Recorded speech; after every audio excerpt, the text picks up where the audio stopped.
Hey, Ryan. How you doing? Good. How are you after your week off? Oh, amazing. Yeah? Could have been a little longer, but so be it. It always can be, huh? So, So what are we I don't really doing have next? that much. That much. Okay. I'm not sure how I'm to not get sure it how to to get it to you. you. I can try. Okay, so we're not going to access Pearson today?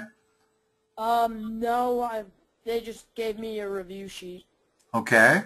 Let's do... It might be hard to verbalize it just because geometry can sometimes be hard to verbalize if there's, drawings and stuff. You might want to take a quick picture and send it to me by email. All right, I can do that. Can you? Let's see. You have my email stored in your phone? Yeah, I do. Okay, good.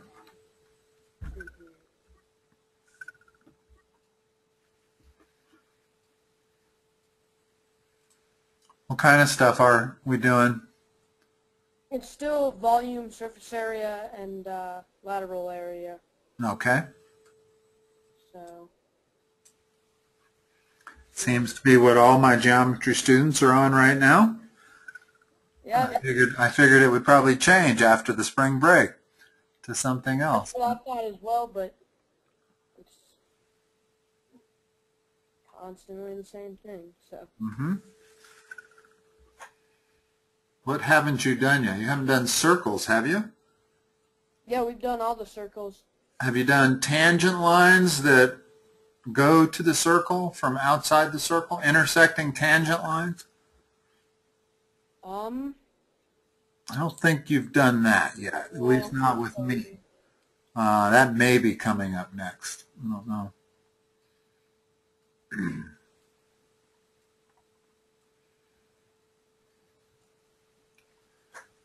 Well, it's not wanting to send it. Really? See if I can... David Cowan, 1949 at gmail.com. Yeah, that's the one I have in here. Okay. Do you have an iPhone or a Droid? You have an iPhone?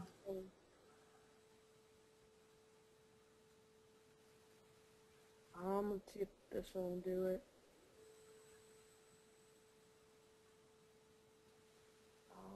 Maybe. Do you have a Gmail and an email option, or when it? Well, I use a different kind of email. I use a home domain, which is whisperingstorm.com.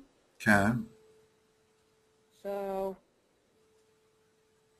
here's my last attempt here. And it's on a sheet of paper, right? It's not a website? Yeah. Okay. Right. Yeah, David Cohen 1949 at gmail.com. Right. C-O-W-A-N. Yeah. Okay. And it wouldn't allow you to attach an image or to send an image to that email address, huh? Right. All right, let's see. Now, when I go to share a picture that I've taken on my smartphone, I get options that I can use Gmail or I can use email. And they both unfold a little differently. I don't know if you have that with your Apple or not. I'm not familiar with the iPhone. It just comes up with a mailing option, and I only have one account in here. I got it. Awesome.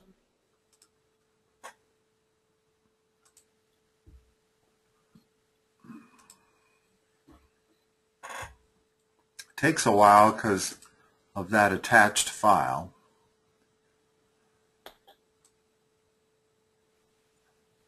Now I only got a few problems that I can read. It's just number 6 that I need, and then it's on a different page for the rest. Okay.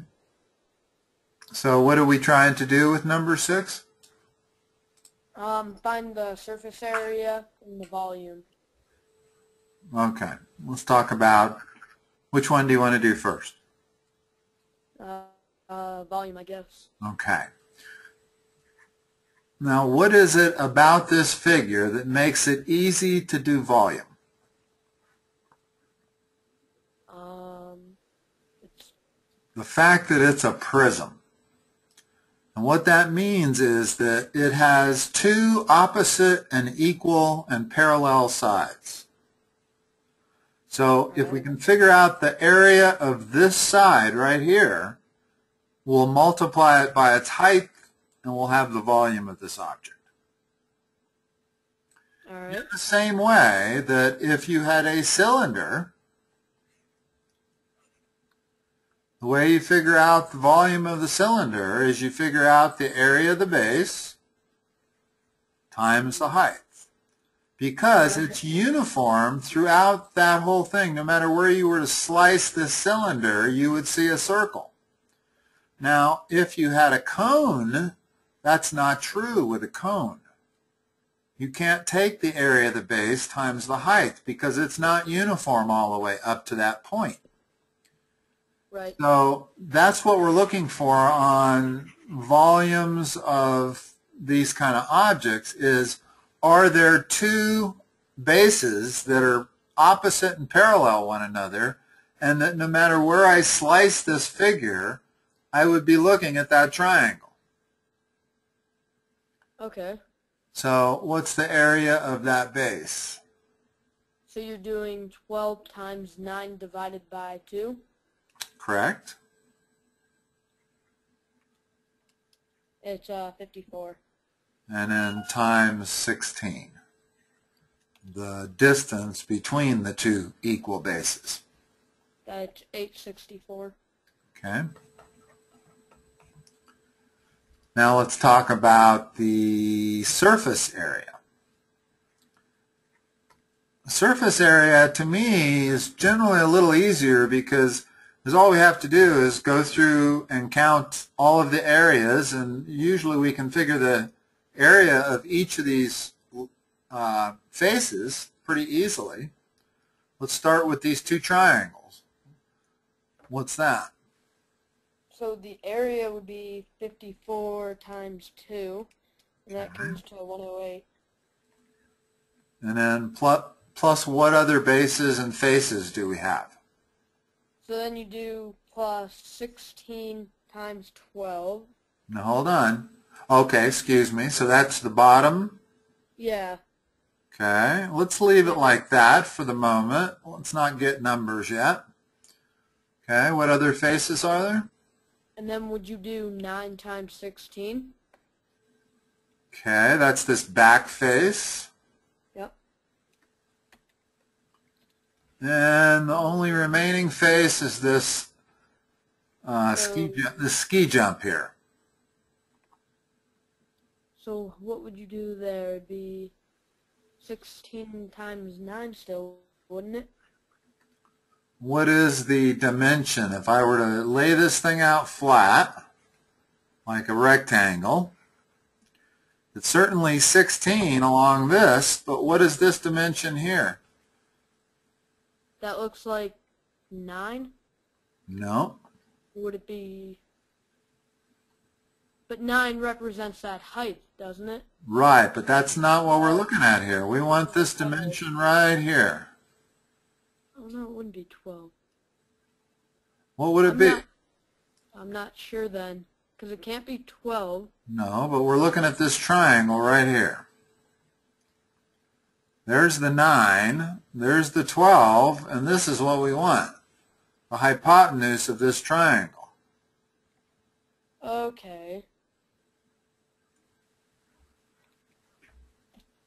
So, you have two choices. You can use the Pythagorean theorem if you really want to do that. Or you can say to yourself, is this a 3, 4, 5 triangle or maybe a 5, 12, 13 triangle? Oh. Okay, so then it'd come to 15. Good.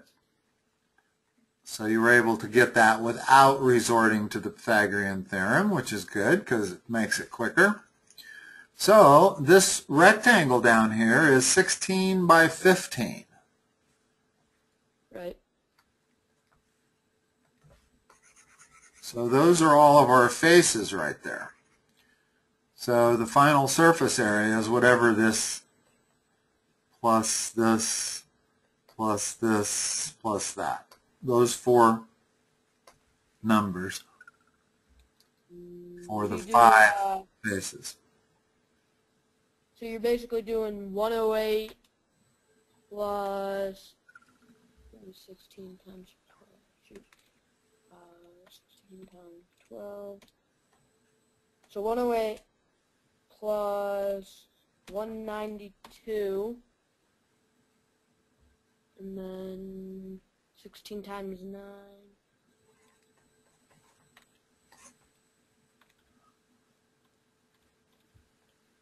Alright.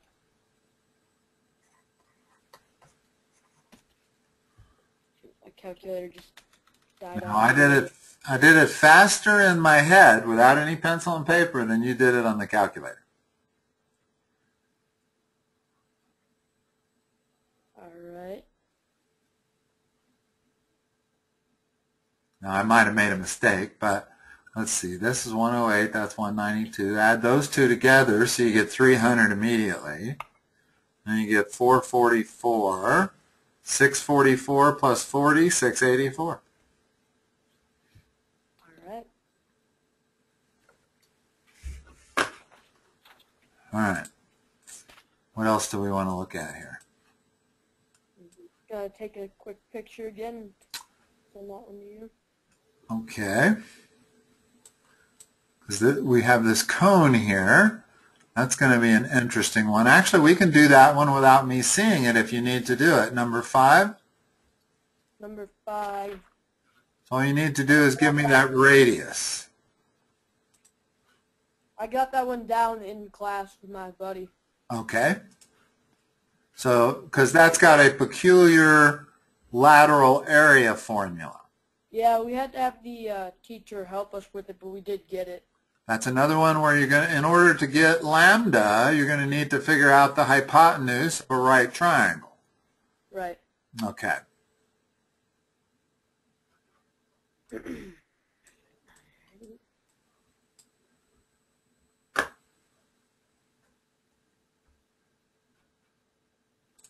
Alright. So I just sent you 11 and 12. 11 got a little cut up, but when you see it, it's just 8 and 8. Okay.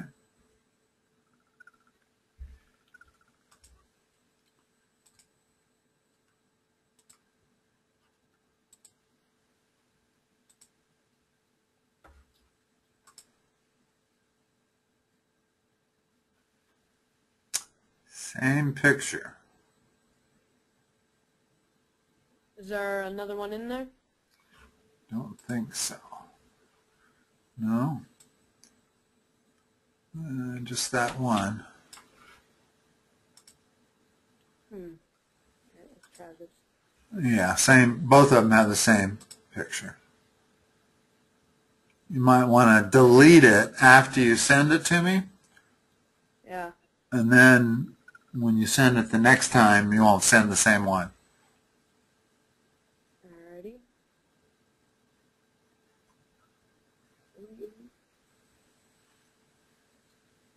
I scan a lot of stuff using my smartphone camera and send it to my computer. And I don't want to leave it in my smartphone forever, so once I send it over, I make sure I delete it all. Alright, well I just deleted it and sent it again, so. Okay, there it is. All right, this is different.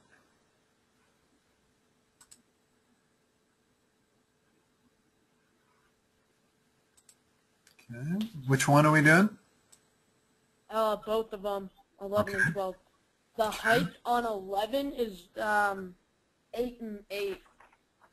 Okay. So that one number that got cut off is 8. Okay. Yeah. So we need the surface area and volume. Yep. Okay. Which do you want to do first? Surface area, I guess. Okay. So let's break up the surface area into the surface area of the base, All right. the surface area of the cylindrical lateral area, and the surface area of the lateral area of the cone. Okay. Let's go from the bottom up. Alrighty. Let's So do it'd the be surface area of that bottom base. pi times r Squared. Oh, is it? Alright. Area is pi r squared. Alright, we are supposed to round to the nearest tenth, so. Okay, for you and for our purposes, we'll just leave it as 36 pi. You can carry that out if you want, but to me, you're going, I don't like that only because you're expending energy to make it less accurate, even though I know that's what your teachers ask for, but I'll let you do that on your own. So that's the surface area of the base, pi r squared. Right. What about the surface area of the lateral part of the cylinder? So you're going to do 8 times pi times the height? If you think of that lateral area as the label of a soup can, and you peel it off, it looks like a rectangle, correct? Right. What's this dimension here? 8. What's this dimension from here to here? 12. No, 12 is the diameter of that circle. It's the circumference of that circle. Oh, so then you do, You see where that's true? If we were to unpeel this label, its length would be exactly the circumference of the circle, assuming the label exactly fits the can. I would say it's 16 pi then. Well, it's 2 pi r. Right. R is 6, so it's 12 pi. That dimension is 12 pi. So what's the total area of this label? 8 times 12. So 96 pi. Okay, that takes care of everything except the label or the surface area of the lateral part of the cone. What's that? And that's 1/3 pi times the height. Okay, what's the general formula for it? That's Actually has a ring. Pi r l. To me, that's a ring. I'm always going to memorize that easier if I keep it in that order. And I don't make it lambda pi r. In other words, part of the secret to memorizing stuff is to almost vocalize it. And it's like remembering the area of a circle is pi r squared. To me, that's funny because it's not pi aren't squared, they're circular. So pi r squared has a certain ring to it. Well, the way I remember the lateral area of a cone is pi r l. pi r l. And it's not 1/3 until we get to volumes, and then the 1/3 comes in. Okay, so that's volume. And this is the area of the lateral part of the cone. Notice that we don't need to include the base of the cone. That's inside. That's not part of the outside surface area. We have to include the base of the total shape, and we did. But we do not count this base here again. That's not outside, that's inside. If I was painting this thing, I would not have to paint that. So in our case, pi r l is what? So it'd be 6 pi, and then how do you get the lateral area again? Okay, let's look at this top. What is this dimension right here? The radius. So that's 6. What is this dimension right here? 8. So lambda is what? 10. Okay, so it's 60 pi. Right.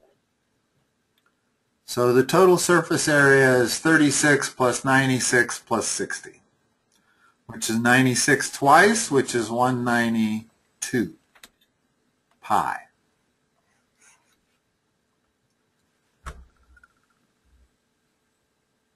All right. Now, let's say you were doing it for your teacher instead of me, and you were going to use pi.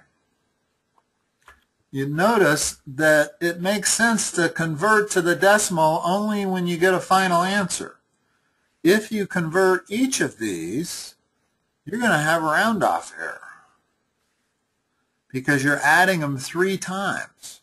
So if I use 3.14 for pi, and I add a bunch of them together, I'm not actually going to get the same decimal as I would if I just used pi until I got to the final answer and then used 3.14. Now you got a more accurate answer.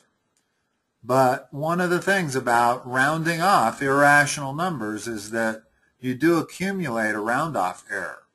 So always wait till the end. Unless she has specifically said, give me the surface area of the base, the lateral part, and the lateral part of the cone, then you might have to do that. But when she says give me the surface area of the whole figure, definitely don't substitute for pi until you get to the end. All right. Okay. Now let's talk about the volume of this area.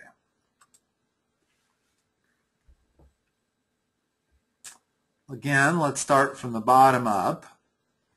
What's the volume of this cylindrical part? The volume of it? So we have the volume of the cylindrical part, and we have the volume of the cone. So what's the volume of the cylindrical part? I cannot remember this formula. Is it, Well, think about it as the area of the base times the height that's consistent.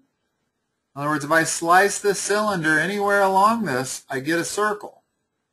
So all I need is the area of this base times the height. all right. So it's pi r squared. Okay. So you get 6 squared, 36 pi times 8. And that gives you 36 times 8. 288 pi. Yeah. Okay. Now let's look at the cone. Now, the cone is the same formula as the cylinder, only it goes to a point. And when something goes to a point, you lose 2/3 of the volume. So the difference between this cone and this cylinder is this cone is only going to have 1/3 of the volume of this cylinder. And the only reason they're exactly the same is because they both have the same circular base. So I can certainly go through the formula for calculating this, but I don't really have to, do I? Can't I just take 1/3 of this number? Yeah. Let's do it. Divide 288 by 1/3, or by 3. You said do 288 divided by 3? Right, because the volume of the cylinder would be 288 pi. Right. So the volume of the cone is going to be what? 96 pi, but... Okay. Now the volume of the whole area is the sum of those. So that's 384 pi. And now substitute 3.14 for that to come up with a number. right. Now, this was a special case. You can't always take the volume of the cylinder and just assume the volume of the cone above it is going to be 1/3. It's only equal in this case because the height of the cone was the same as the height of the cylinder. They were both 8 meters. Had the height of the cone been 10 meters, then I would have had to plug it into the formula. But the formula is 1/3 pi r squared times height. All right. Area of the base times the height. That was the formula for the cylinder. Multiply the whole thing by 1/3. You get the formula of an 8-meter high cone. All right. Let's take 12. All of these, don't be intimidated by them. It's just a question of breaking them apart into various pieces. Which do you want to do first? Surface area or volume? Surface area. Okay. Again, let's start the easy part. Let's start at the bottom. What's that? Surface area of the base. All right. So you just need the base, don't you, to start?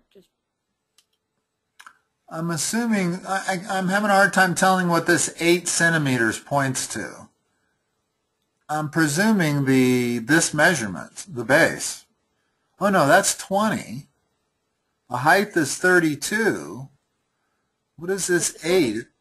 Is that dimension?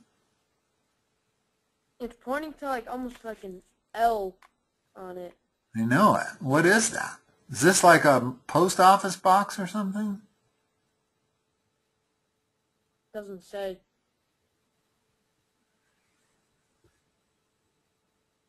Well, we need this dimension here.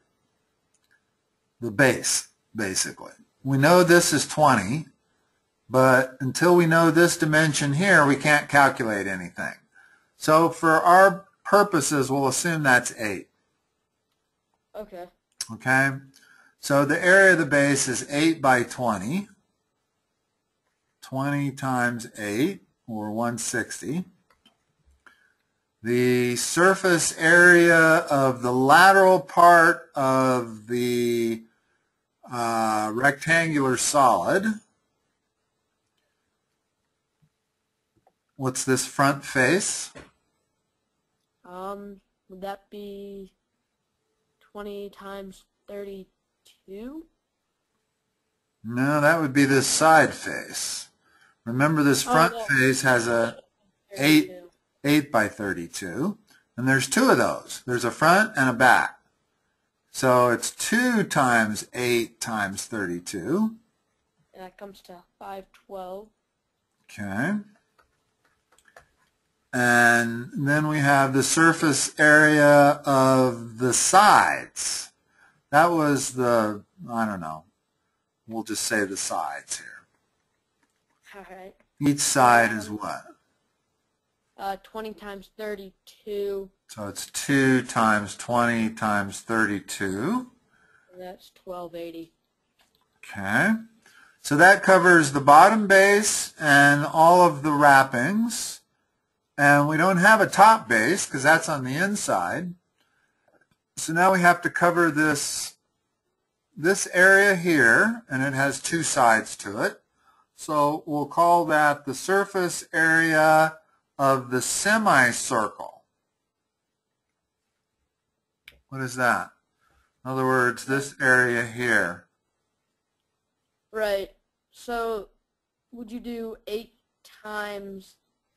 Remember, 8's the diameter of that circle. Oh, so you do 4 pi r square, or 4 square pi? Yes. And divided by 2 because it's a semicircle, but then we have 2 of them. We got a front and a back, so we can just take the area of a whole circle there. So right. 16 pi. Is that right? 32 pi. Oh, no, you're right. 16 pi. Yeah. Now notice there's no pi in the other numbers. We're just getting to pi because we're just getting to circular shaped stuff. Right. And the last surface area is that top, the wraparound piece.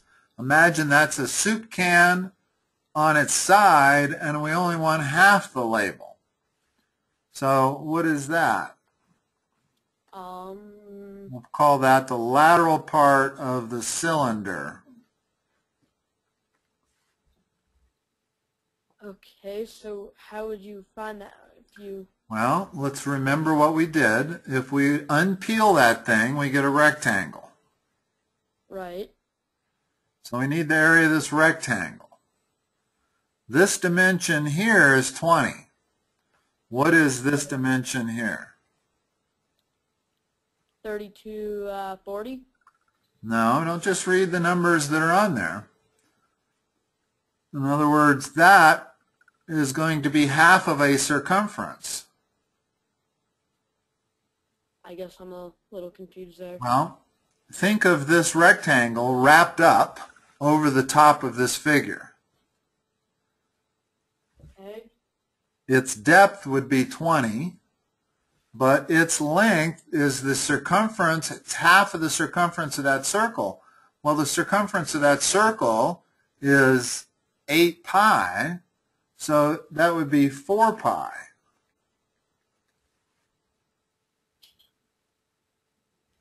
But We want this dimension. We want the dimension that goes from here to here, because that's the same dimension as going from here to here. Wouldn't you add 32 to that then? No, we're talking, not 32, 20. And we would multiply it by 20. In other words, I mean, like, this 20 is this 20 right here. Right, but 4 pi only covers that small part up until the line. Well, I'm trying, in other words, I've already figured out the area of these faces. What I need is the area of this top. Okay. And this top has a height of 20, not 32. Right, I see what you're saying. And it has a base length of half a circumference of that circle. Right. Which is 4 pi. In other words, the circumference of that circle would be 8 pi. Half of it would be 4 pi. So the length of this label is half of a circumference of that circle. So this whole thing, the area of the top is 80 pi. Right. So the total surface area is the sum of these 5 things. That, and that. Alright. So the only thing I see that you have problems with is the surface area of the sides of cylinders. Let's do one more. Let me give you one that I'm going to make up in my head.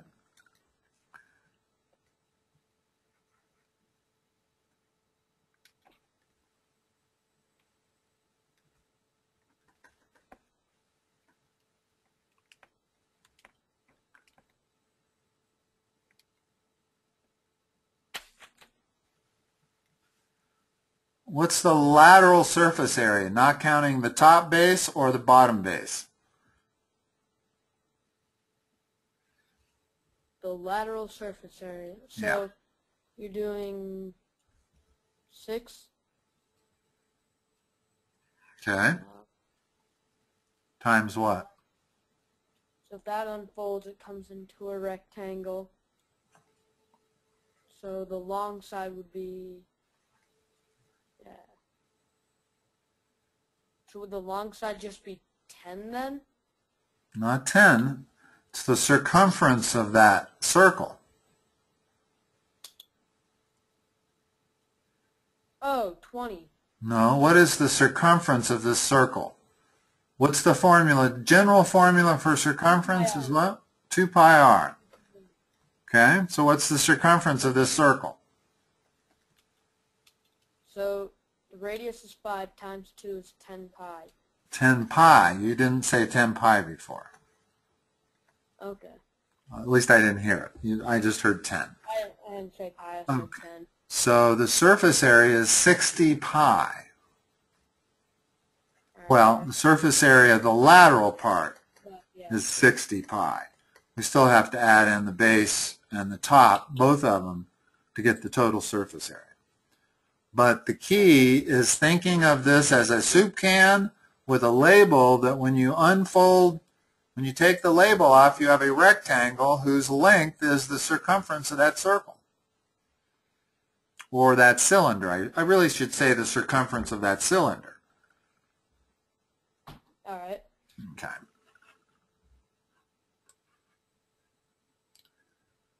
Okay. We didn't do volume of that. Let's do volume of that.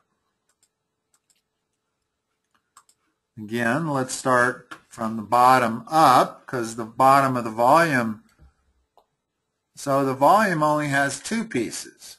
You have the volume of the rectangular part, and you have the volume of the cylindrical part. Right. What's the volume of the rectangular part? So you're doing 20, no. Would you be using 20? The volume of a rectangular prism is always the product of its three dimensions. For the same reason, we take the area of the base times the height. Well, the area of the base is 8 times 20 times its height is 32. So, but the way to think of it is just it's always the three dimensions that you're looking at, as long as they're the three dimensions that represent base, length, and height. All right. Okay. And that's 2560. That's 2560, okay. Yeah. Now we need the volume of this half a cylinder. Well, let's figure out the volume of a whole cylinder, and we'll just divide by 2. So what's the formula for volume of a cylinder?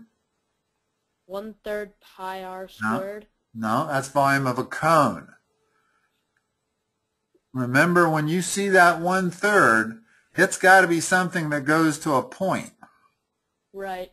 That's not a regular pyramid. It does not have any equal and opposite face to that base. Right. Whereas a cylinder is a regular period. So for a cylinder, we just need the area of the base times the height.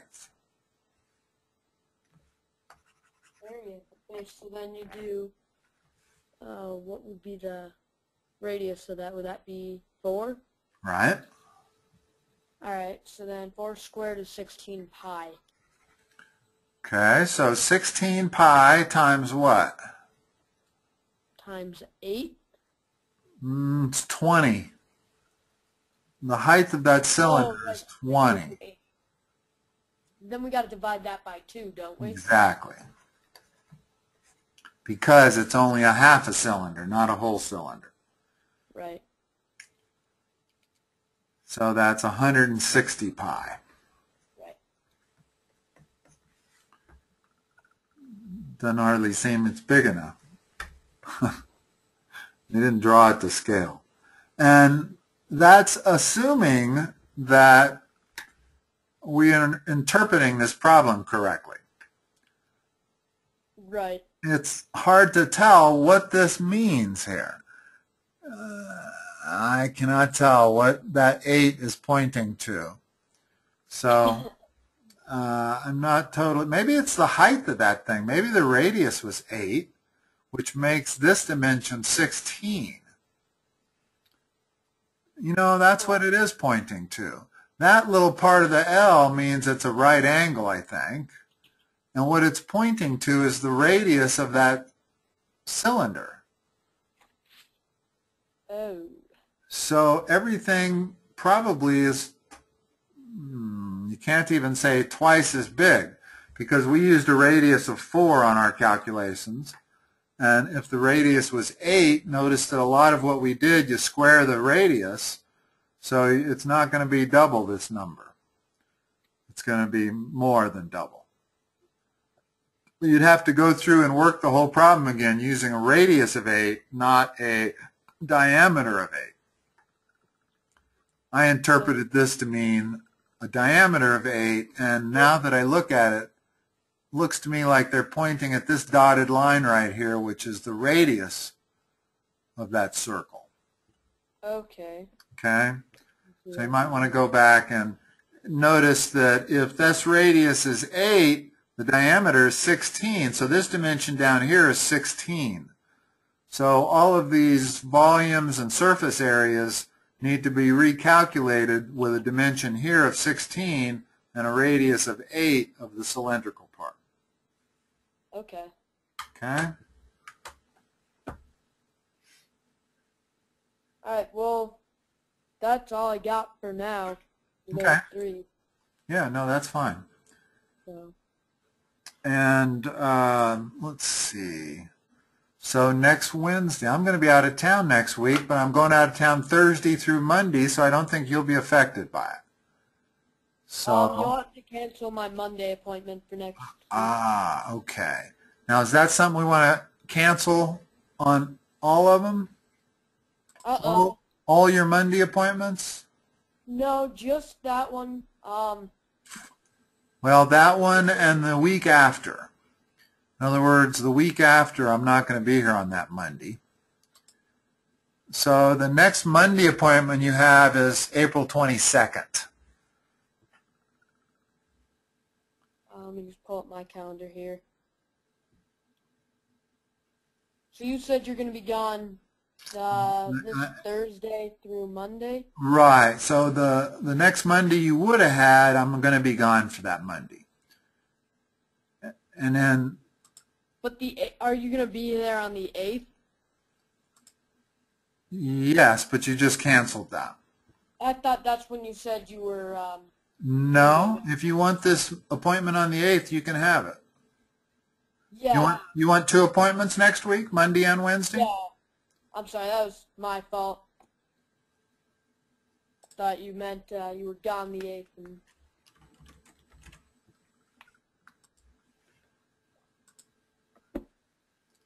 Okay, I will see you on Monday at 3:30. Awesome, sounds good. Okay, Ryan, have a good one. You too, thank you.